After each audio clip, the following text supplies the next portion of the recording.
जी नाज़रीन, असां आम ख़बर जी आगाही शेयर कंदा हलूं त इलाइक़े में ख़ुशियूं ऐं अमन बहाल थी वियो आहे।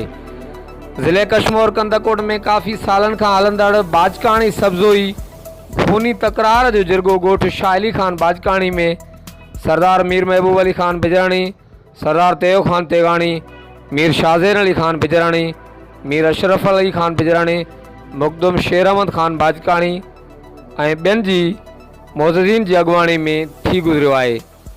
ज़िले कशमोर कंदकोट जे मुख़्तलिफ़ बिरादरनि सां तालुक़ रखंदड़ मोज़ीन ऐं झेड़ींदड़ ॿिन्ही धुरनि जे सवें माण्हुनि जिरगे में शिरकत कई आहे।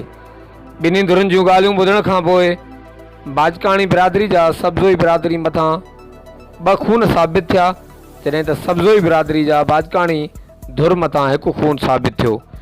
ॿिन्ही धुरनि मथां मजमूई तौरु 3 खूननि जो 82 लख रुपया ॾंड रखियो वियो।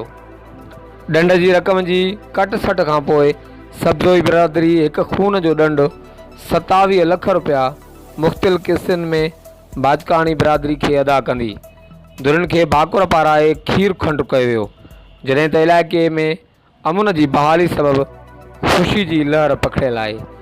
जी नाज़रीन, असां आम ख़बर जी आगाही शेयर कंदा हलूं त इलाइक़े में ख़ुशियूं ऐं अमन बहाल थी वियो आहे।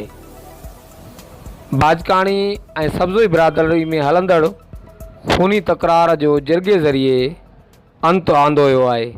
हर वक़्तु अपडेट लहण लाइ ॾिसंदा रहो JTN वेब न्यूज़।